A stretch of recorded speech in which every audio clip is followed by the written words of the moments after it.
Hoy es miércoles 29 de diciembre, estamos transmitiendo en vivo todas las noticias y todas las voces.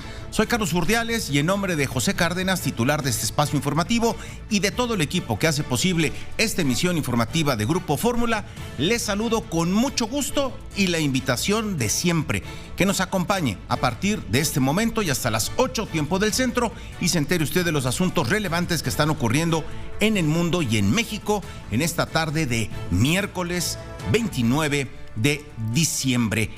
Como si no fuera tan serio el asunto, debería darnos risa, pero la Cámara de Diputados desiste de la acción penal que interpuso ante la Fiscalía General de la República en contra de las y los consejeros, 6 en total, del INE, que acordaron ralentizar el proceso de consulta para la revocación de mandato por insuficiencia presupuestal. El caso, por supuesto, se dirimió, hubo una controversia constitucional que interpuso la Cámara de Diputados, otra que interpuso la Presidencia de la República y que la Suprema Corte de Justicia, a través de su comisión de receso, le dio entrada y le ordenó al INE, que ha acatado esa instrucción temporal de la Suprema Corte de Justicia, a continuar con los trabajos de la consulta popular, los trabajos, digamos, preparatorios. Ahí no hay nada nuevo, hay un diferendo de opiniones, hay una serie de recursos, de instancias a las cuales se acuden y las cuales responden. Pero la auténtica sorpresa, el sinsentido, a decir de muchos, que tuvo el presidente de la mesa directiva de la Cámara de Diputados, que es mayoría en Morena, Sergio Gutiérrez Luna, fue ir a la Fiscalía General de la República y pedir o hacer una denuncia penal en contra de las y los consejeros por incumplir un mandato de ley. Todo mundo, los observadores, dijeron: eso no tiene sustento. El presidente Andrés Manuel López Obrador, a pregunta expresa sobre su opinión respecto a que se persiguiera penalmente a los consejeros, a las consejeras, dijo: yo no estoy de acuerdo. A mí me parece que debe de ser la Suprema Corte, el Tribunal Electoral, los que resuelvan este atorón político. Y claro, el presidente también dijo que los consejeros del INE se habían excedido, que deberían de reconsiderar, que el pueblo manda, que a los que no les gusta, etcétera, etcétera. Pero el tema está en que al presidente, por lo menos expresado públicamente, tampoco le agradaba la idea. El presidente de la mesa directiva, Sergio Gutiérrez Luna de Morena, respondió diciendo: estamos dentro de la ley, es una obligación denunciar la comisión de un delito, por eso la Cámara de Diputados quiere ejercer acción penal en contra, quiere que se ejerza una acción penal en contra de las y los consejeros. Eso dijo Sergio Gutiérrez Luna. ¿Y sabe qué pasó hoy? Que la Cámara de Diputados, a través de Twitter, claro, el 29 de diciembre, para ya no hacer más alaraca, pues sale a decir que en su ánimo de construcción y conciliador de siempre, informa que escuchando con pluralidad, con apertura y atendiendo a todas las voces como es su deber, va a tomar las acciones necesarias para desistirse de esa acción jurídica y de sus alcances, para efecto de que no continúen las indagatorias penales en contra de los y las consejeras del Instituto Nacional Electoral. Dicho de otra forma, de reversa, papi, de reversa. No va. Y después de que lo habían defendido, de que porque era una obligación de, al conocer un delito, tenían que denunciarlo. Pues ahora resulta que no hay delito. Y ahora resulta que van, insisto, de reversa. Ya le tendremos el detalle de la información, las reacciones, por supuesto, del INE y de otros actores políticos a esta que es la nota del día, hoy miércoles 29 de diciembre. El desistimiento de la Cámara de Diputados para detener la denuncia, para decir que mejor siempre no. Y punto. Y tomen para que aprendan, diría el hombre de Palacio Nacional. En otro asunto, el hombre de Palacio Nacional, el presidente Andrés Manuel López Obrador, hablando de otros temas, habló por supuesto del tema del INE, en fin, pero no dijo nada muy relevante. Y tiempo después fue cuando la Cámara de Diputados informa lo que ya le dije. Pero el presidente en la mañana habló sobre la consulta y la revocación de mandato, la consulta popular para la revocación de mandato. Dijo que si finalmente el INE no la organizara, porque ahí hay un tema con el recuento de las firmas, llevan validadas, ahora le voy a decir, llevan validadas 198,405 firmas, se necesitan 2.8 millones. Claro, falta por revisar 7,604,000 solicitudes, pero de las 9 millones que se recibieron, 9,504,000, pues se han validado 198,000. Hay cualquier cantidad de gazapos en términos de protocolo, de normatividad. Y entonces el presidente dice, bueno, miren, vamos a ver qué dice el INE, vamos a ver en qué termina el tema presupuestal, pero el presidente, fiel a su estilo, dice, miren, de que va a haber consulta, va a haber consulta. La organiza el INE o nos cooperamos y la organizamos a través de encuestas, unas encuestadoras, y ahí va el presidente y dice que no cuchareen, que no le metan, en fin, que sean medianamente confiables para los ciudadanos. Esto fue lo que expresó hoy. Si no lo hacemos nosotros, los ciudadanos, todos, pues a lo mejor 10 son muchas encuestadoras, pero 5, para que no cueste, y a lo mejor algunas encuestadoras, ¿sí? A ver, vamos a hablar de encuestadoras, para que se vayan preparando. Parametría, Buen Día, Mitoski 3, Arias 4, la que tiene el Financiero. Sí, hay de todo, pero sí, se busca, sí, que sean las que menos cuchareen o que no cuchareen y que no le pongan levadura. Que si cuchareen, pues cuchareen poquito. O que si le echan levadura, pues que no le echen. O que le echen muy poquita, ¿no? Pero dice el presidente de que va a haber consulta y de que va a haber esta aclamación y respaldo popular a su mandato, lo va a haber. Ese es el tema. Punto. Si no es la consulta popular dentro de lo que manda la Constitución, pues será un remedio de consulta. Tipo la del aeropuerto, tipo la del juicio a los expresidentes. ¿Qué pasó con los juicios a los expresidentes? ¿Ya encarcelaron a Carlos Salinas de Gortari, a Ernesto Zedillo, a Vicente Fox, Felipe Calderón? ¿Cuántos años de sentencia les dieron a cada uno? ¿Alguien sabe? Bueno, pues así habrá consulta. En otros asuntos que también le tendremos en detalle, a profundidad, la COFEPRIS avaló lo que es la 10ª vacuna válida en nuestro país, autorizada en nuestro país, y es la vacuna cubana, la vacuna Abdalá.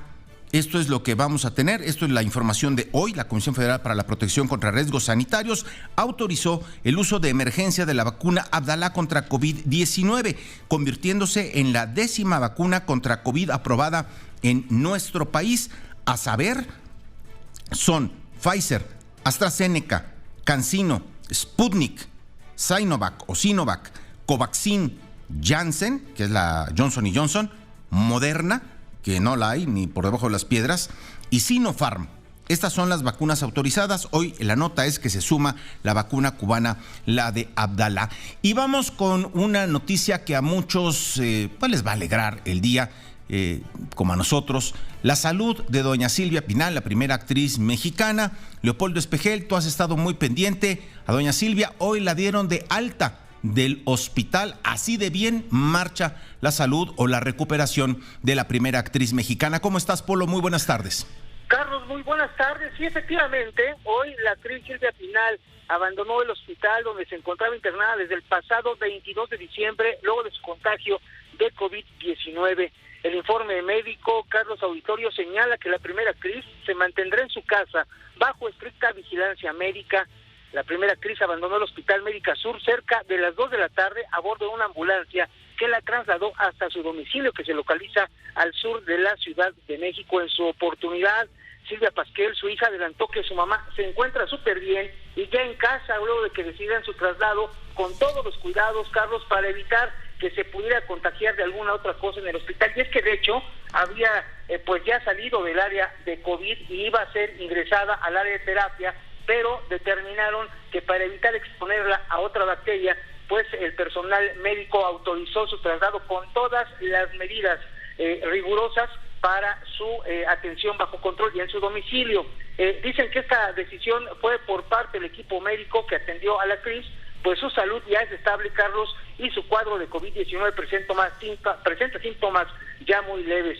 Silvia Pinal, ícono del cine y de la televisión, ingresó al hospital el pasado 22 de diciembre, pues a complicaciones cardíacas y por un cuadro de COVID-19 que presuntamente contrajo en un evento inmediato al fin de semana. Esto es lo que se sabe, Carlos. Afortunadamente la actriz evoluciona de manera favorable, cuenta con 90 años de edad y parece un roble, Carlos. Muy bien, muchas gracias, Leopoldo, gracias por la información. Hablando de COVID-19 y de la variante Omicron, Estados Unidos reporta hoy récord de contagios de COVID por cualquiera de las variantes. Puede ser Omicron, puede ser Delta, la variante dominante, pero el tema es que Estados Unidos reportó en las últimas 24 horas, escuche usted, 440,000 casos en 24 horas en la Unión Americana. La curva de contagiados por COVID-19 en Estados Unidos continúa aumentando a una velocidad de vértigo y en las últimas 24 horas se registraron más de 500.000 nuevos infectados, una cifra alarmante y que según las autoridades sanitarias es el resultado de varios factores: la elevada transmisibilidad de la variante Omicron, el gran porcentaje de estadounidenses no vacunados contra el COVID-19 y la falta de precaución por parte de una sociedad agotada psicológicamente luego de casi 2 años de pandemia. Mientras tanto, en diferentes puntos de la geografía estadounidense continúan batiéndose récords en el número de nuevos contagiados por COVID-19, como es el caso del estado de Georgia, donde se registraron más de 13.000 casos positivos en un solo día, marcando un nuevo hito desde que empezó la pandemia. Por su parte, la capital del país, Washington D.C., está viviendo un escenario nunca antes visto y se ha convertido en el lugar de mayor riesgo de infección por COVID-19 en toda la nación, con 169 casos por cada 100.000 habitantes. Ante este desafiante panorama, el presidente Joe Biden concentra sus esfuerzos en contener la pandemia a través de acciones inmediatas y efectivas, como proporcionar pruebas caseras a los estadounidenses para detectar posibles casos por COVID-19. Judith Martín Rodríguez, Voz de América. Ayer fue Estados Unidos, le informamos que las autoridades sanitarias decidieron reducir el periodo de confinamiento, pues mal llamado cuarentena porque no son 40 días, pero ese confinamiento de 10 a 5 días. Hoy España anuncia que reduce el periodo de aislamiento recomendado para pacientes con COVID de 10 a 7. No es la primera vez que se acortan plazos de aislamiento para los positivos. En verano de 2020 ya se redujo de 14 a 10 días. Ahora Sanidad y comunidades barajan reducirlo quizá a 5. Que esa vuelta a la normalidad una vez que uno se ha contagiado, además con los procesos que son más leves, que son la inmensa mayoría, pues tratemos de hacerlo con esa celeridad que requiere. Tendrá que plantearse la posibilidad de entre 3 y 5 días. Una medida razonable y sensata desde el punto de vista de la repercusión económica y social, que es muy desproporcionada para las consecuencias hospitalarias que tenemos. En el trasfondo de la posible decisión, una vieja encrucijada: la salud global y la economía. Con la explosión de casos hay tantas bajas laborales que empresas y servicios públicos tienen problemas para funcionar. Como médico no es buena idea reducir la cuarentena, evidentemente. Como médico se ha demostrado que una de las armas más eficaces que tenemos junto con la vacuna para combatir el virus es el aislamiento. Los científicos piden decisiones comedidas para que si se abrevian los aislamientos, la incidencia no se desboque aún más. Bueno, y en otros asuntos que también son noticia y de lo cual le vamos a informar con precisión, mañana se va a llevar a cabo una nueva audiencia de Rosario Robles, la que fuera secretaria de Desarrollo Social, de Desarrollo Agrario y Territorial, urbano, de ordenamiento urbano, en el gobierno de Enrique Peña Nieto. Pues Rosario Robles mañana va a tener audiencia en el reclusorio sur. Ella está internada, usted lo sabe, en el reclusorio femenil de Santa Marta, Acatitla. Será trasladada al reclusorio sur para que el juez Gánter Alejandro Villar Ceballos acate un ordenamiento de un colegiado de jueces y revise el tema de la medida cautelar, la prisión preventiva digamos, forzosa a la que está sometida desde hace ya casi 2 años Rosario Robles por un delito que no es grave. Se le acusa no de la estafa maestra. A Rosario Robles se le acusa del ejercicio indebido del servicio público en su modalidad de omisión, no de robo, no de atraco, no de desvío, no de lavado de dinero, no de delincuencia organizada, que sí ameritan la prisión preventiva por oficio. De lo que ella está acusada, no lo amerita. Es una decisión del juez, fue una decisión de los jueces por el tema de la licencia, por el tema que presumían, que si la familia, que si en Estados Unidos, que si la capacidad para fugarse, que la dejaron tras las rejas. Y mañana se va a llevar a cabo esta nueva audiencia. Vamos a estar muy pendientes, por supuesto, informándole. Y por cierto, ya apareció y aparecieron con vida tanto el basquetbolista Alexis Cervantes como el taxista Marcos Sandoval, desaparecidos cuando iban el señor del taxi llevando al joven basquetbolista Alexis Cervantes con destino a Guadalajara, al no haber encontrado correa de autobús que se animara a transitar de Michoacán a Jalisco, y desaparecieron. No han dicho más, no se sabe exactamente qué fue lo que pasó. Lo que importa, lo que más es vital, pues es que aparecieron ambos con vida.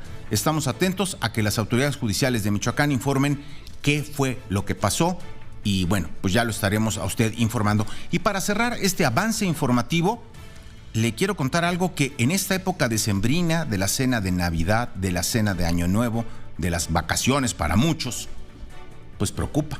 La sal de uvas Picot es un insumo y ahora hacemos una encuesta así muy informal entre la redacción, entre los compañeros de Grupo Fórmula.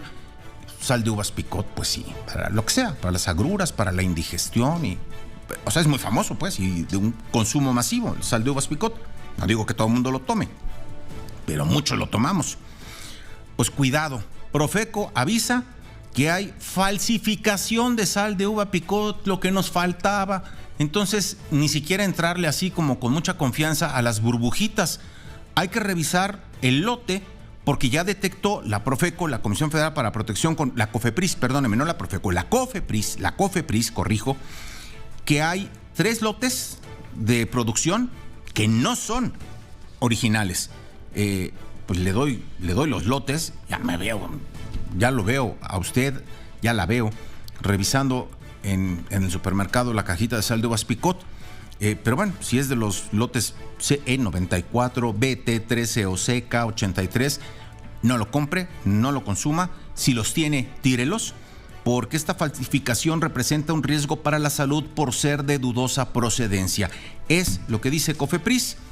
Hay sal de uvas Picot pirata en el mercado. Cuidado por la falsificación de estos 3 lotes. Ya le tendremos los detalles. Hacemos una pausa, no se vaya, comenzamos. Bueno, comencemos con el detalle de la información. Mire, el que sabe, ¿no? No falta el experto por experiencia, lo digo sin sarcasmo, que la vida obliga. Ya me mandaron, dice, pues no compren sal de uvas Picot, tomen bicarbonato con limón. Bueno, ahí está, digamos, una receta que simplifica. Pero el tema, insisto, de la sal de uvas, que es un producto que se vende mucho, que es de alta demanda, de alto consumo, porque además se vende sin receta, etcétera, etcétera. Sí es para tomarlo en cuenta, amén de que haya alternativas, remedios para lo que se ofrezca en términos de indigestión, acidez y otros males propios de la festividad y de la humanidad. Vamos a comenzar con el detalle de la información de lo que le decía. En la Cámara de Diputados se anuncia que la denuncia que buscaba imputar a las y los consejeros por coalición de servidores públicos y abuso de autoridad, luego de haber acordado posponer la consulta de revocación de mandato, cosa que no está ocurriendo, la presidencia de la Cámara de Diputados informa que, escuchando con pluralidad, apertura y buena fe, ha decidido tomar todas las acciones jurídicas a su alcance para efecto de que no continúen las indagatorias penales en contra de funcionarios del INE. Punto. Israel Aldave, te saludo con gusto. En un momento más haremos contacto con Israel. Vamos a ir con Javier Giles a saber qué es lo que dice, cómo reaccionan algunos de los consejeros electorales al conocer esta noticia. Javier, ¿cómo te va? Muy buenas tardes, estoy contigo. ¿Qué tal, Carlos? Te saludo con mucho gusto. Faltan poco más de 54 horas y media para que ya finalice este 2021 y la situación entre el INE y el gobierno federal y los simpatizantes del Morena definitivamente no mejora. A pesar de que, en efecto, la Cámara de Diputados mejor declinó en continuar con esta denuncia penal, desde luego que inmediatamente a los minutos pues empezaron las reacciones. Por lo pronto, el consejero del INE, Ciro Murayama Rendón, aseguró que la decisión del presidente de la Cámara de Diputados de retirar la denuncia penal en contra de las y los consejeros fue por la amplia reprobación pública por esta denuncia. Rendón, el consejero Murayama Rendón, en sus redes sociales asegura que la presidencia de la Cámara de Diputados detiene su intención de perseguir penalmente a los consejeros del INE. Menos mal, destaca, lo hace tras amplia reprobación pública a su pretensión, lo que confirma que se trató de una decisión estrictamente política y además de corte autoritario, escribió el consejero electoral. Pero también el presidente del INE, Lorenzo Córdoba, escribió en su cuenta de Twitter: frente a las pulsaciones autoritarias que amenazan a la democracia, la defensa de las libertades y valores que la sustentan por parte de la sociedad, ahí incluye académicos, periodistas, formadores de opinión, asociaciones civiles, organizaciones gremiales, es fundamental. Hasta ahí el comentario, lo que piensa Lorenzo Córdoba, luego de que se conoció que la Cámara de Diputados desiste de continuar esta denuncia penal en la Fiscalía General de la República contra las y los consejeros del INE que votaron a favor de la ampliación para que se pueda llevar a cabo esta revocación de mandato, pero indefinidamente y no exactamente en abril como se estaba programada. Parte de las reacciones, Carlos, de esta situación de desistirse de la Cámara de Diputados de continuar con la denuncia penal. Muchas gracias, Javier. Muy buena tarde y noche para todos. Muy buenas tardes, Javier Giles. Doctor Carlos Elizondo Mayer Serra, te saludo con mucho gusto. Carlos, yo decía al principio que si no fuera un asunto tan serio debería de movernos a risa, sobre todo por cómo exhibe esta determinación de la Cámara de Diputados o cómo deja cuando Sergio Gutiérrez Luna hace 3 días argumentaba que era una obligación de cualquier órgano que viera que se estaba cometiendo un delito, denunciarlo penalmente como respuesta a lo que había dicho el presidente o había opinado, y de repente todo cambia, independencia entre poderes, y hoy van de reversa y dicen que mejor no, que ahí muere. ¿Cómo lo ves, Carlos? ¿Cómo te va? Muy buenas tardes. Buenas tardes, Carlos. En efecto, digamos, el presidente de la Cámara hizo, yo creo que un gran error al buscar meter dentro del sistema penal un asunto que es administrativo. Le puede gustar a unos o no a otros la decisión del INE. De hecho, yo lo discutí aquí con ustedes. A mí no me gustó la decisión. Yo creo que la frasearon mal. Lo que tendrían que haber dicho es: seguiremos gastando mientras tengamos dinero. Si se aprueban las firmas, pues el Poder Judicial tendrá que decidir cómo se hace una consulta que por ley requiere una gran cantidad de casillas y una gran cantidad de controles, porque ese es el sistema electoral que los mexicanos nos dimos y que Morena, PRD, cuando era oposición, demandó para darle certidumbre a los procesos electorales. Ahora bien, ¿qué fue lo que cambió? Como ya lo reportaste, pues el presidente les mandó la señal de que desistieran de las acusaciones penales, y el presidente de la Cámara, queriendo complacer al presidente o porque recibió una instrucción y cambió ya el presidente de decisión, no lo sé, pues tuvo que retirarla y hacer, pues como tú decías, si no fuera tan serio, causaría muchísima risa. Porque hay que recordar, Pepe, que solo los sistemas autoritarios usan el sistema penal, el sistema criminal, la amenaza de cárcel para este tipo de cosas. Hoy leí una noticia de Turquía de hace unos días que está en medio de una gran volatilidad del tipo de cambio, y ahora el gobierno turco quiere meter a la cárcel al exgobernador del Banco Central, que escribió un artículo crítico del nuevo régimen cambiario. Es decir, El problema de usar el sistema penal para lo que no te gusta es que una vez que arrancas por esa vía, acabas como en el caso del gobierno de Daniel Ortega en Nicaragua, pues sacando de la competencia a todos tus contendientes bajo distintas acusaciones inventadas penales, ¿no? Es que bueno que no estamos resbalando por esa ladera, porque esa ladera es peligrosísima, muy preocupante. Sin embargo, que esto venga dentro de un conflicto muy serio, creo yo, Carlos, entre el INE y la presidencia, quien ha manifestado el presidente que quienes votaron en contra están queriendo descarrilar un proceso democrático. Y la verdad que los que votaron en contra de seguir la marcha del revocatorio es porque sí, las condiciones no son óptimas, Pepe. Carlos, pero primero hay que recordar que el revocatorio es eso, debería de ser una revocación de mandato, debería de ser una petición de la oposición para deshacerse de un presidente que les parece incómodo. En ningún lugar de la ley, Carlos, dice que esto es un ejercicio ratificatorio, un ejercicio para que un presidente esté contento y que la gente lo apruebe. Segundo, ya sabemos cuál va a ser el resultado. Hay elecciones en el INE, hagan encuestas como quiere el presidente en un plan B. Ya lo dicen en las encuestas, la mayoría de los mexicanos quieren que el presidente López Obrador continúe con su mandato. Y para eso fue electo, para terminar con los 6 años. Es algo que nos enseñaron de chiquitos, que los periodos gubernamentales duran 6 años. Entonces, bueno, es un conflicto que espero que no nos lleve a aún mayor polarización y que no empiece a poner en duda pues todo este aparato que pues, nos ha dado la certidumbre electoral de los últimos procesos donde los votos se cuentan, las contiendas son razonablemente competidas, pero justas. Entonces yo creo que tenemos que todos cuidar esta herramienta que nos permite, todo este aparato institucional que nos permite decidir quién nos gobierna de forma pacífica y no empezar ni meter a la cárcel a quienes votan en el sentido que no le gusta al poder, ni desmantelarlo, Carlos. Carlos, finalmente, hoy el presidente, y pienso que no es coincidencia, en esta especie de señales, vamos a ponerlo en el argot beisbolero, ¿no? Desde la banca que manda señales, que jalan a los jardineros, los echan para atrás, para adelante, en fin. El presidente habla así, como suele hacerlo, de manera muy informal, muy casual, en que de todas formas va a haber consulta para revocación. Y si no es por el lado del INE, será por el lado de unas encuestadoras, comienza a pedir algunos nombres, en fin, ya se acordará que hay 5, 10, 15, las que menos escucharé, las que le pongan poca levadura a las encuestas.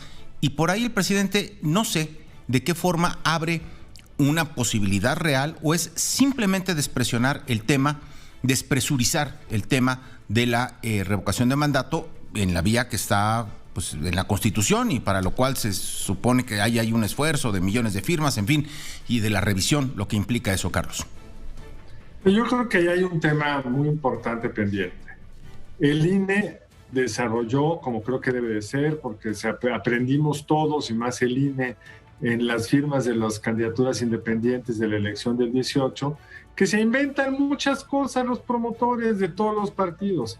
Y para evitar eso, se construyó una app que permitía verificar que quien estaba dando su firma realmente le estaba dando, que yo creo que es un requisito democrático fundamental, así como los votantes tienen que votar, pues en las firmas tienen que ser firmas.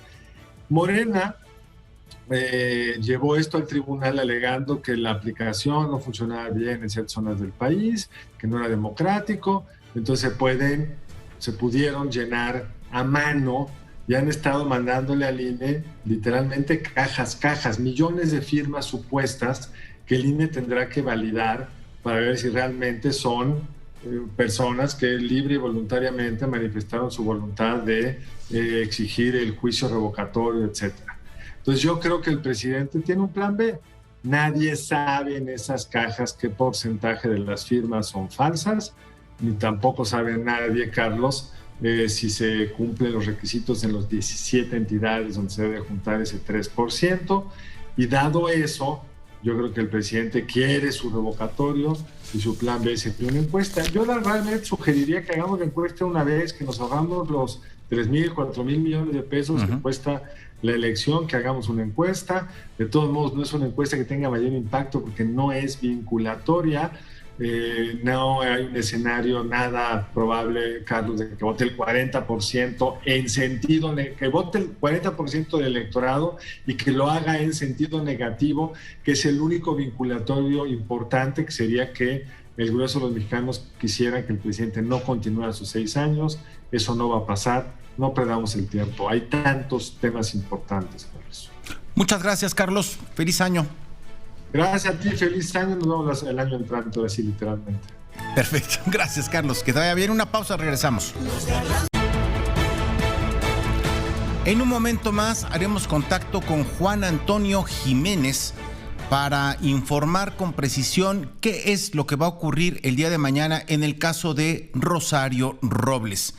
Rosario Robles Berlanga está recluida en el penal femenil de Santa Marta, Acatitla, desde agosto del año pasado y lleva ahí presa casi 2 años, acusada del ejercicio indebido de la función pública por omisión, al no haberle informado a sus superiores de lo que estaba ocurriendo en términos de la estafa maestra, de ese esquema de operación, de defraudación y de erosión de la hacienda pública.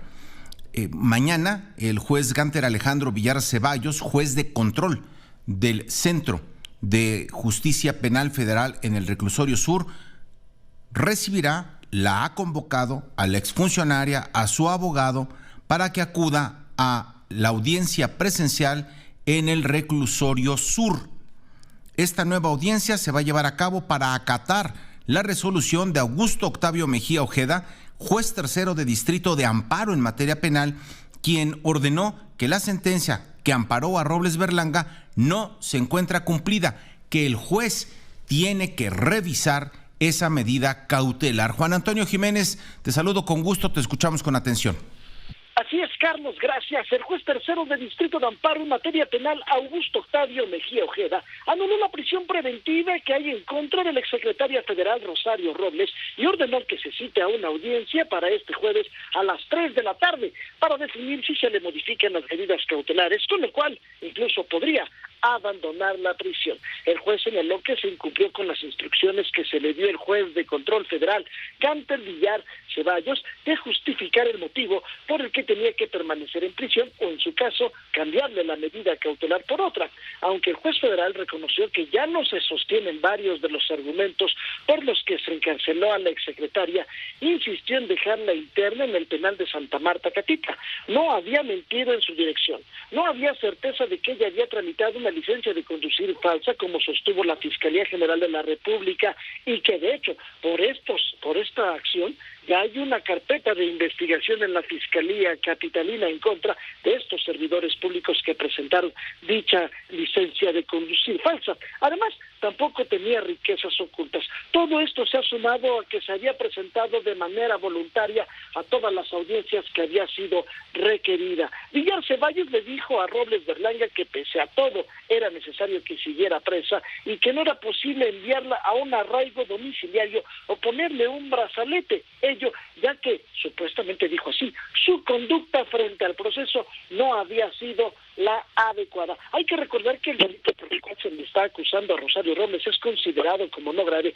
y puede gozar algunos beneficios. De hecho, todas las personas que han sido involucradas en esto conocido como la estafa maestra, todos han salido con los beneficios que da la ley, todos, menos la exjefa de gobierno capitalino. Y ante esta situación, el juzgador apercibió al juez de control en el sentido de que incumplir con lo anterior implica sanciones administrativas o económicas, además de que se consideraría incumplimiento el retraso por medio de evasivas o procedimientos legales o de cualquier otra que intervenga en el trámite relativo. Así que mañana, a partir de las 3 de la tarde, se dará esta audiencia y nosotros estaremos al pendiente, Carlos. Estaremos, por supuesto, al pendiente. Muchas gracias, Juan Antonio, que te vaya bien. Gracias, buenas noches. Y mire, pues Juan Antonio sí tiene el dato preciso, sí, más de 2 años lleva recluida y existe toda esta serie de versiones que se han ido cayendo, o procesos o tramos del proceso que ha ido ganando Rosario Robles. Así es que estamos muy pendientes el día de mañana en esta audiencia en el reclusorio sur para determinar si esa medida cautelar tan drástica como la prisión preventiva oficiosa continúa vigente o no. Vámonos hasta Veracruz con Alejandro Aguirre Guerrero. Alejandro, te saludo de nueva cuenta. Colaboración especial con Grupo Fórmula siempre. Gracias por tu buena disposición, pero sobre todo por tener la información sobre el caso de José Manuel del Río Virgen, secretario técnico de la Junta de Coordinación Política, acusado de homicidio calificado, preso y ahora vinculado a proceso con una prisión preventiva por oficio de al menos 1 año 3 meses. Alejandro, ¿qué hay? ¿Se va a amparar la defensa de José Manuel del Rincón Virgen ante esta decisión de ayer del juez? ¿Cómo estás, Alejandro? Hola, Carlos, ¿cómo estás? Te mando un fuerte abrazo desde el estado de Veracruz. Oye, pues los oficios, la forma de trabajar del senador Monreal, el senador Dante Delgado, la charla que sostuvieron con Adán Augusto López, secretario de Gobernación, las manifestaciones en distintos puntos del estado de Veracruz, en la Ciudad de México, en la representación del gobierno de Veracruz en la Ciudad de México, las distintas declaraciones también, ¿no?, que se generaron a nivel nacional de varios actores políticos, pues influyeron, sí, pero no lo suficiente para que el juez dictara vinculación a proceso a Del Río Virgen por el homicidio, por su presunta participación en el homicidio de René Tobar, Carlos. Él fue un candidato que fue asesinado un par de días antes de que se llevara a cabo la votación, y ya incluso habiendo perdido la vida, gana la votación con un 49% de los votos. La defensa ya anunció que van a impugnar los resultados, que van a impugnar la decisión del juez, que se van a amparar, que harán uso de los instrumentos jurídicos correspondientes. Estaba charlando con la defensa, y me comentan que consideran absolutamente injusto lo ocurrido en el caso del Río Virgen, porque, a decir de ellos, todas las pruebas que la Fiscalía utilizó para señalar a Del Río Virgen son de a oídas, son conjeturas. Y bueno, incluso platicaba con uno de los abogados por la mañana, me decía que ni cuando estudió la licenciatura en Derecho se tocan casos de este tipo, donde a su juicio el juez debió actuar de otra manera y debió tomar en cuenta otro tipo de pruebas. Entonces, Del Río Virgen, la Fiscalía logra que se ratifique su año de prisión preventiva, 3 meses de investigación complementaria, y después de ello sabremos. Ahora bien, hace falta comentar algo, Carlos. La medida cautelar pudiera sufrir modificaciones en las próximas semanas. Del Río Virgen debe llevar algunos cuidados de corte quirúrgico que no podría llevar, por supuesto, al interior de la prisión. Entonces, es una ventana que se abre para Del Río Virgen y para la gente que lo está acompañando, en que pudiera abandonar la prisión. En este momento se encuentra en el penal de Pacho Viejo, ahí está. Y bueno, por supuesto, no podemos dejar de lado, Carlos, que este caso, más allá de la arena jurídica en la cual se ha desempeñado y desarrollado en estos últimos días, también ha tocado la arena política, Carlos. Sin duda alguna, de lleno, Alejandro, y bueno, por eso estamos pendientes y tan observantes de lo que ocurre en esta historia, en esta acusación. Hay pronunciamientos ya del gobernador de Veracruz que dice que no se trata de ninguna venganza política o de persecución. Dice que existen pruebas para la determinación judicial que se tomó.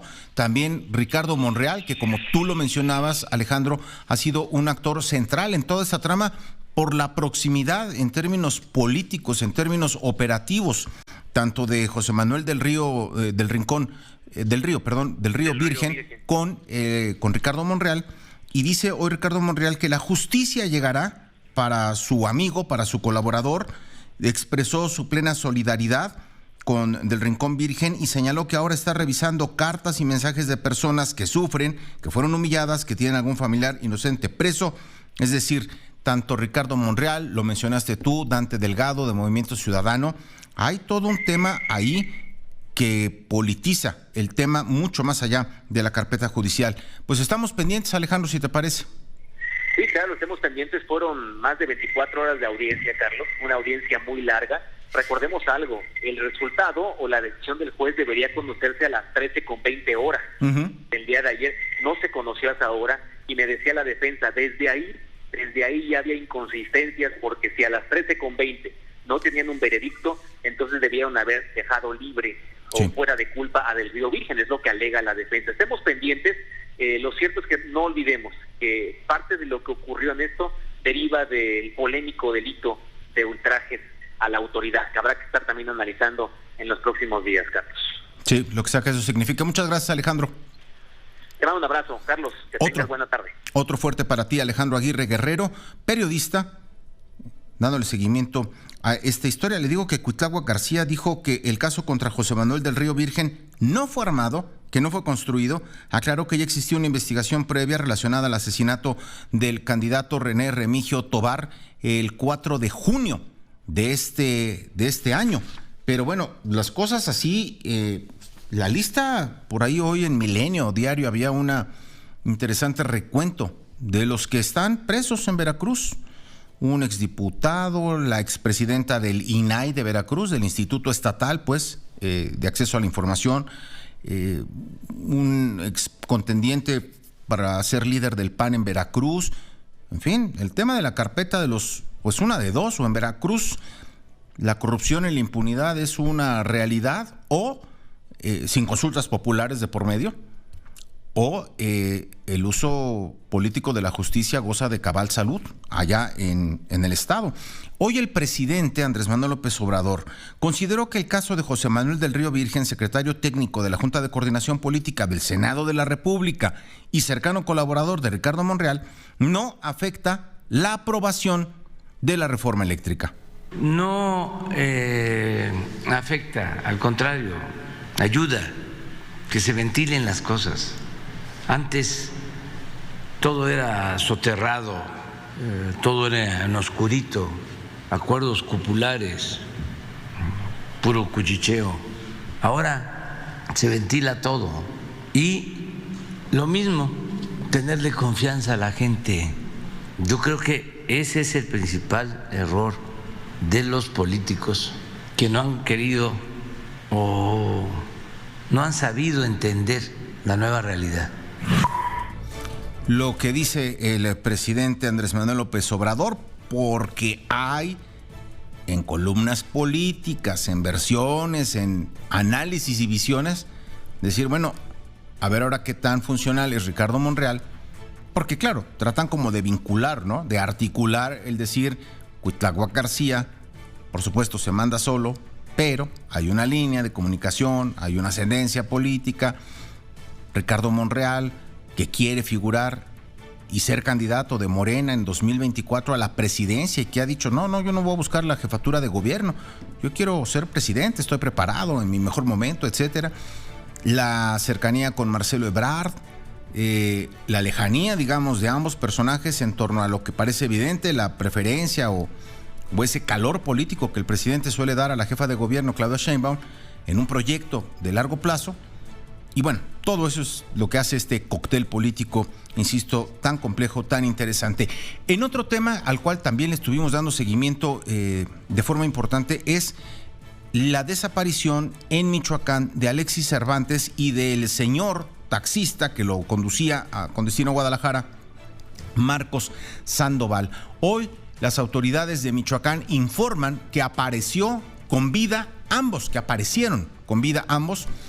tanto Alexis Cervantes como Marcos Sandoval. Vamos con Marcos Morales de Raza Michoacán, de Raza Informa, que él tiene todos los detalles. Marcos, te saludo con gusto. Cuéntanos, ¿qué fue lo que pasó y lo que a muchos nos intriga? ¿Qué fue lo que ocurrió? ¿Por qué tantos días sin conocer su paradero? ¿Qué han dicho? ¿Cómo estás? Hola, ¿qué tal, Carlos? Un gusto poder saludarte, al igual que todos los amigos del auditorio. Efectivamente, ya durante la madrugada de este día fueron localizados con vida tanto el basquetbolista Alexis Cervantes y el taxista Marcos Sandoval. Ellos estaban atados en un árbol a un costado de una brecha en el municipio de Venustiano Carranza, ya en los límites con el estado de Jalisco. Primero en informar sobre este hallazgo fue el fiscal general del Estado, Adrián López Solís. Posteriormente se supo por protocolo, ellos fueron llevados a un cuartel regional de la Policía Michoacán, ubicado en Jiquilpan, el más cercano a esta zona. Horas después arribaron vía aérea a la zona de Ciudad Salud, en la capital michoacana, donde fueron sometidos a una revisión médica. Ya en este lugar iba a ser tomada su declaración. Pudimos observar que por fortuna ambos se encuentran bien de salud. Presentaban algunos golpes leves, lesiones que no ponen en riesgo su vida. Sin embargo, pues ya la autoridad tiene en manos este caso. Y es que fueron 8 días los que permanecieron desaparecidos.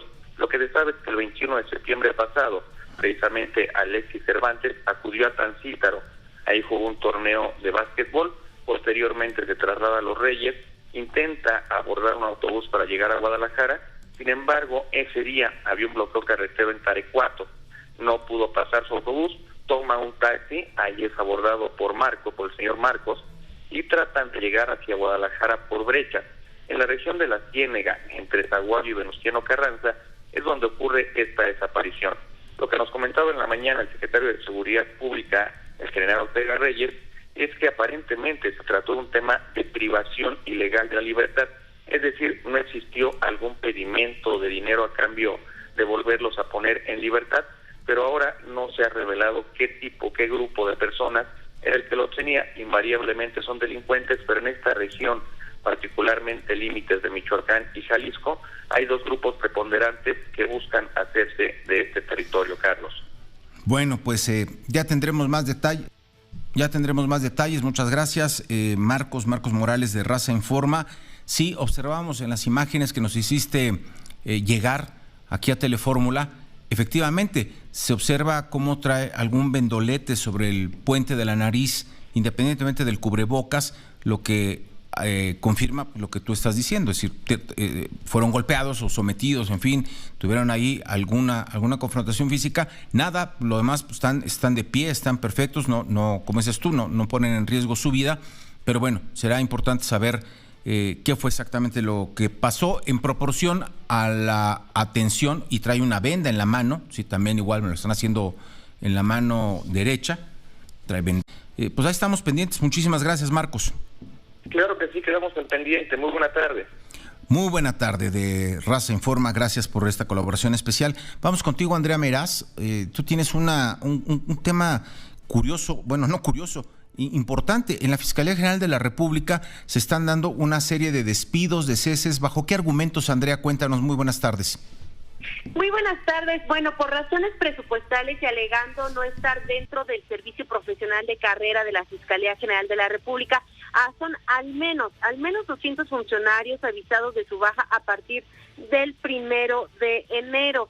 El representante legal de algunos de los policías, peritos, agentes de las 32 entidades del país, Rodolfo Martínez de Truzan y Roma, señaló que las áreas afectadas son las siguientes: la Subprocuraduría Especializada de Investigación de Delincuencia Organizada, la Coordinación General de Servicios Periciales, la Policía Federal Ministerial y el Centro Nacional de Planeación, Análisis e Información para el combate a la delincuencia. En los oficios se establece que los despidos obedecen a que las plazas van a ser eliminadas a partir del próximo año por una reestructuración en la misma institución, y también en algunos casos se les ofrece al personal que continuar con su trabajo si se acepta una reducción de salario, cambio de actividades o también firmar contratos cada 3 meses. Esta medida pues se dio a través del día de ayer mediante oficios, y ya son algunos los que ya están buscando representación legal para saber qué pasaría o cómo se va a evitar que sean despedidos a partir del 1 de enero, Carlos. Bueno, pues enterados y pendientes. Gracias, Andrea. Estamos pendientes, hasta luego. Estamos pendientes, nosotros hacemos una pausa, no se vaya. Las 7, volvemos. Las 7 de la noche con 4 minutos, tiempo del centro. Muy buenas noches, jefe Diego Fernández de Ceballos. Te saludo con mucho afecto, con mucho gusto, en esta que es la última del año, y luego regresamos ya en enero. ¿Cómo te va, Diego? ¿Y qué reflexiones tienes sobre el año que termina y los retos que vamos a enfrentar a partir de la próxima semana? Carlos, buenas noches.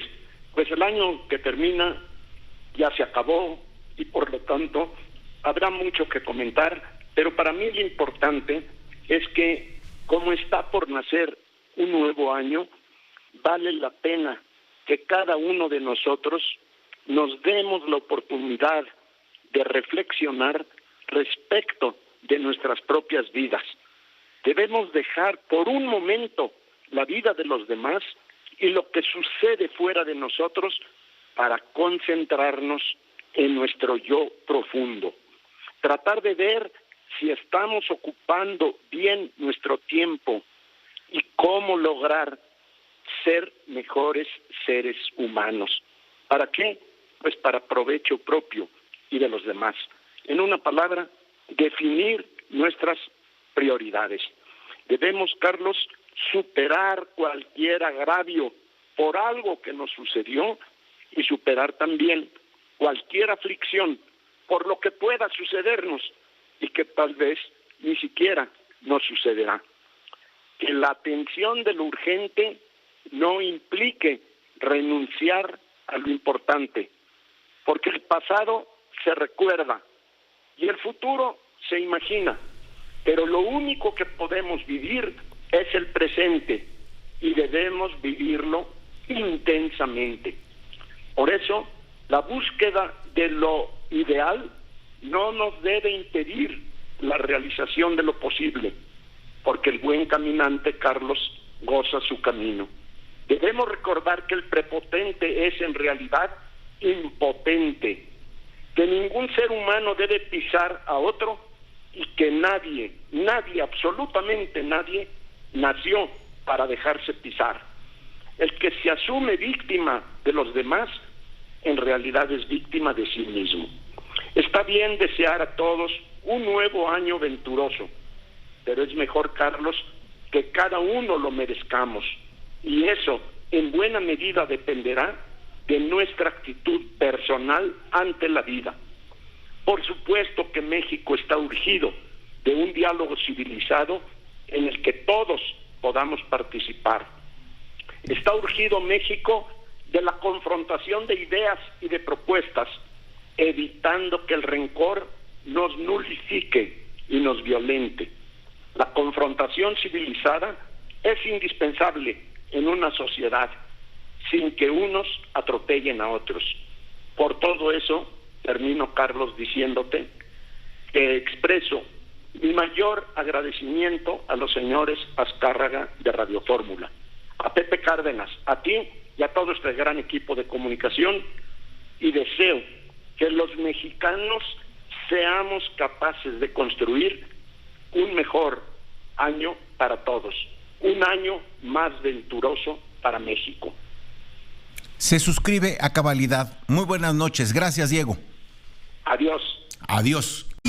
Autorizó el uso de emergencia de la vacuna cubana Abdala, que se convierte en la 10ª autorizada en nuestro país para su aplicación en contra del SARS-CoV-2 o COVID, que provoca el padecimiento de COVID-19. Andrea Meraz, te vuelvo a saludar y te escucho con atención.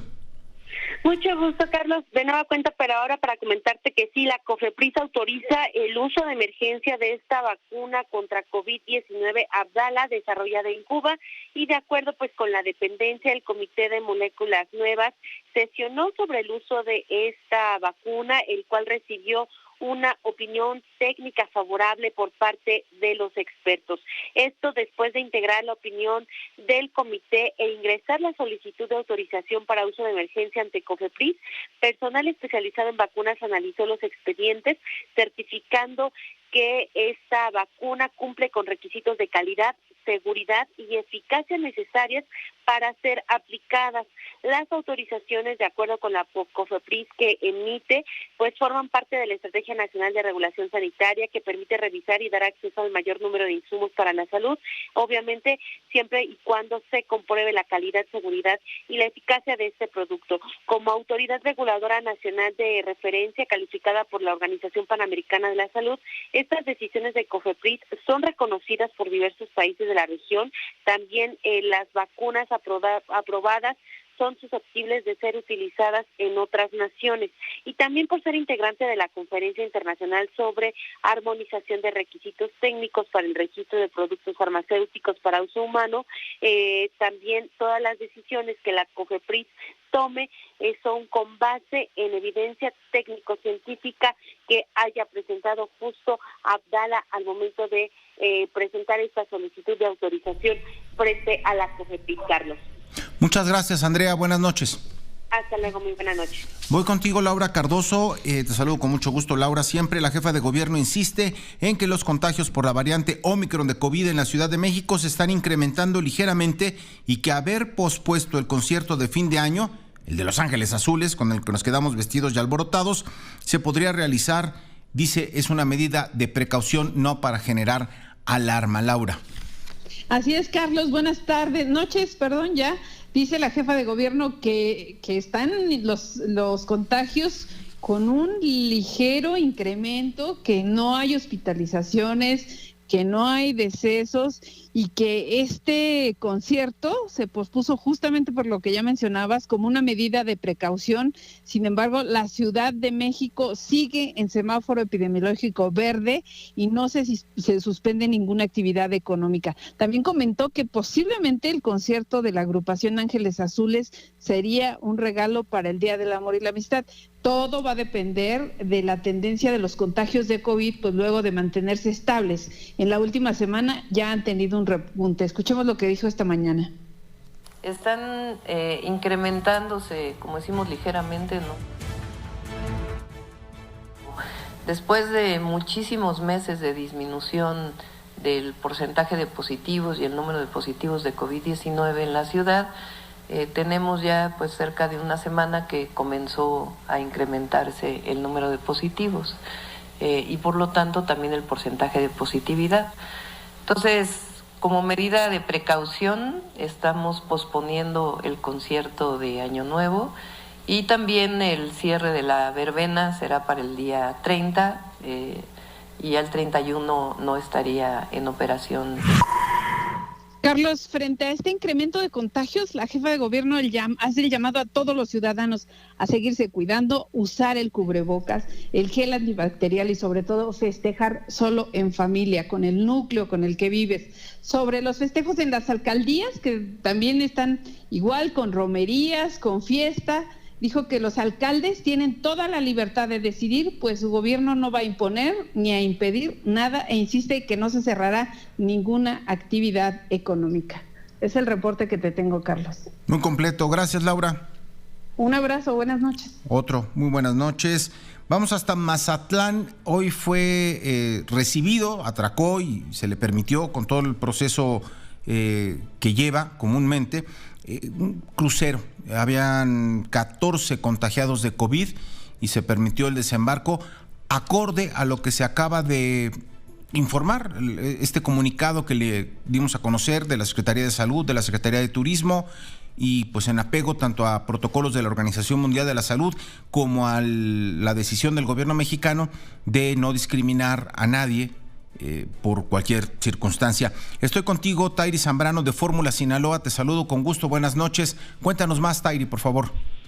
Buenas noches, Carlos. Te saludo con mucho gusto a ti y a todo el auditorio de Fórmula Noticias.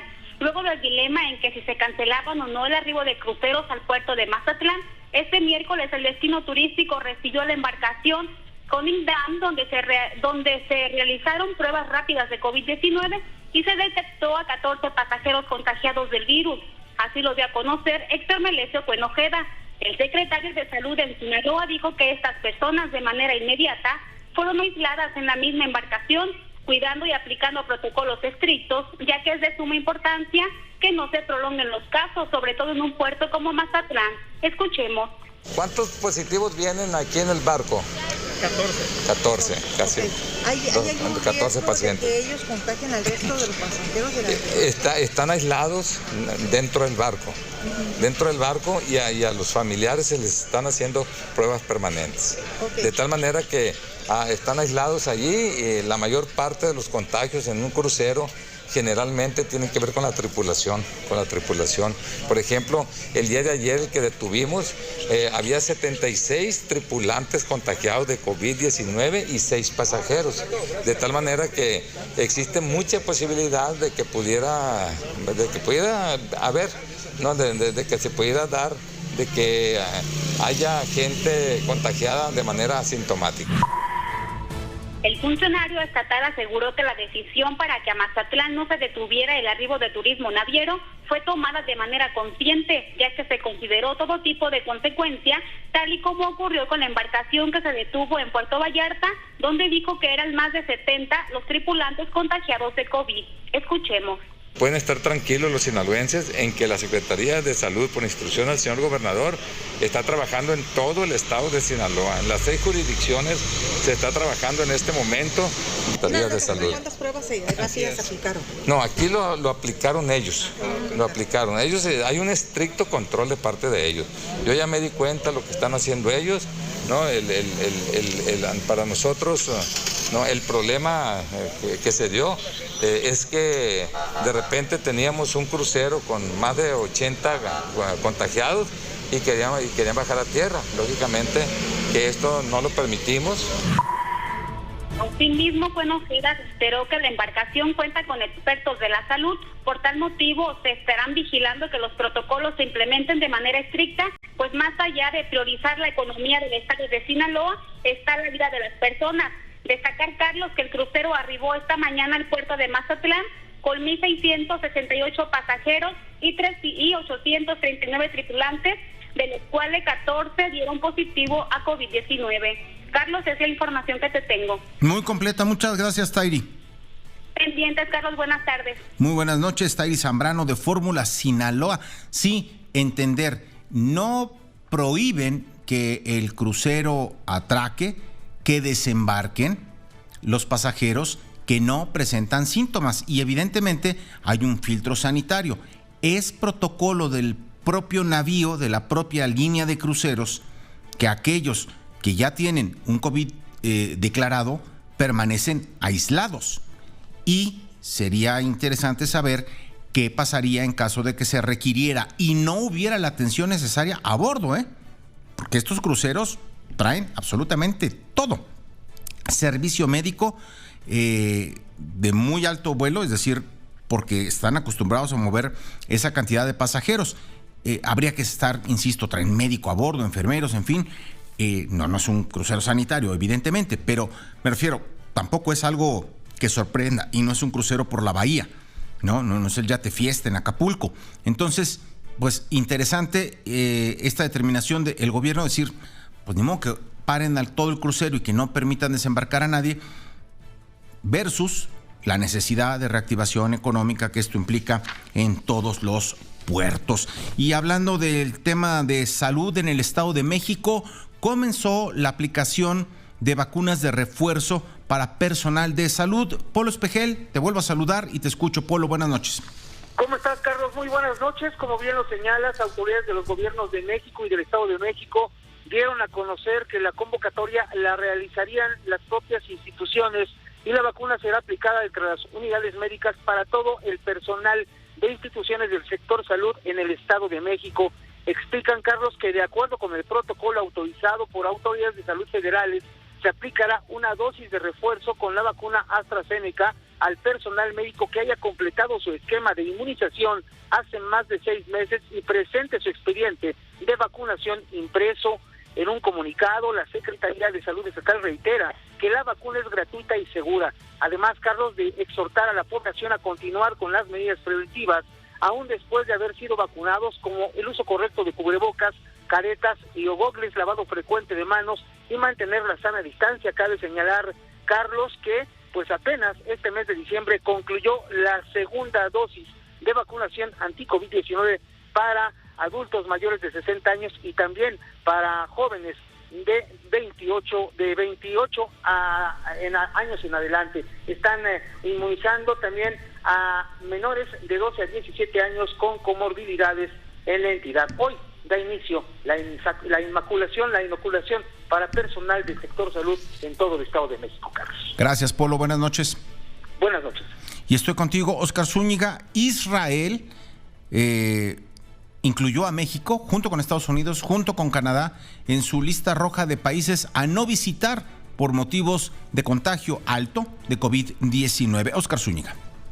Israel lanza una alerta de viaje para sus connacionales de evitar viajar a México, esto ante los incrementos en los contagios de la variante Omicron de COVID-19, por lo que especialistas en salud y autoridades de ese país han decidido que a partir de este jueves, México estará en una lista roja de naciones que deben evitar los israelitas. También, el equipo del gabinete israelí encargado de responder a la pandemia de COVID-19 ha pedido a sus ciudadanos no viajar a Estados Unidos, Canadá y Reino Unido ante la situación complicada en materia de seguridad sanitaria. Asimismo, se dijo que Israel ha cerrado sus fronteras, sin embargo, a pesar de ello, las infecciones de este virus se han duplicado, a pesar de que su población está vacunada y de que 4.2 de los 9.3 millones de israelíes ya tienen la vacuna de refuerzo. Ante la situación, en el incremento de las infecciones por Omicron, han pedido al resto de los países reforzar sus medidas sanitarias, pues la cuarta ola de la pandemia está presente en el mundo. Para Grupo Fórmula, Óscar Zúñiga.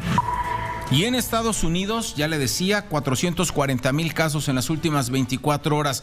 Pero otra nota de Estados Unidos sobre COVID importante es el registro de 5 millones de casos acumulados en el estado de California, allá donde contar, llevar registro, estadística, sí es importante. Te saludo con mucho gusto, Humberto Barrera, de Fórmula California, Fórmula Estados Unidos. Cuéntanos, tú tienes todos los detalles, Humberto. Así es, efectivamente, las autoridades de salud desde aquí, efectivamente de la ciudad de Los Ángeles, un día lluvioso, con mucho frío. Efectivamente, California se ha convertido en el primer estado en reportar más de 5 millones de contagios de COVID, así es que el área de Los Ángeles en sí también reportó también un alto número de hospitalizaciones y por supuesto de contagios que bueno pues la gente ha acudido y las mismas autoridades del Departamento de Salud de California están recomendándole a toda la comunidad que vaya y se haga pruebas. Lo que sí está haciendo la comunidad, lo que pasa es que en este tiempo lluvioso hay muchísima gente esperando en filas para precisamente realizarse la prueba anti-COVID, aunque ya estén vacunadas, aunque ya tengan el refuerzo, la vacuna de refuerzo, pues definitivamente la gente se está contagiando. Sin embargo, autoridades también del CDC han dicho que bueno, la enfermedad en caso de ser contagiado, pues no es tan fuerte como si no estuvieran vacunados, así es que de todas maneras pues muchos eventos incluso en California se han pospuesto, se han cancelado, ya que pues esto es una alerta para autoridades y la comunidad, ya que pues los contagios siguen creciendo. Yo creo que el día de mañana será una cifra también pues mucho más, ya que en estas últimas horas pues autoridades están constantemente comunicando. El gobernador de California, Gavin Newsom, el alcalde de la ciudad de Los Ángeles, Eric Garcetti, están insistiendo a la comunidad y pues a partir del 1 de enero estarán enviando las vacunas, las pruebas para que la misma gente se haga la prueba en casa. 500 millones de pruebas se estarán mandando en todo el país, así es que pues el gobierno tanto estatal como nacional, así es que están poniendo mucho énfasis y recomendando a la gente a cuidarse, a que pues pospongan sus festejos de fin de año para otra ocasión. Así es que pues sí, efectivamente California se ha convertido en el estado con más contagios en las últimas horas. Gracias, Humberto. Igualmente, buenas tardes. Muy buenas noches, buenas tardes allá en California a Humberto Barrera. El primer caso de coronavirus en aquel estado, el económicamente más importante de Estados Unidos, por mucho, California, se confirmó en enero de 2020. 292 días transcurrieron para que se acumulara 1 millón de infecciones el 11 de noviembre. 44 días más para llegar a los 2 millones. Y ahora le digo, se están reportando 5 millones. Texas, 4.4 millones. Florida, 3.9 millones de contagios. Así el tema del coronavirus en Estados Unidos, en donde, por cierto, nada más para apuntar.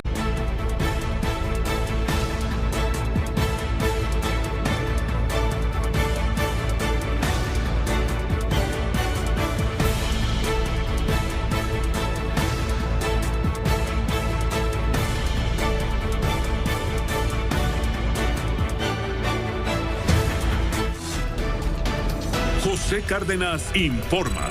Todas las noticias, todas las voces.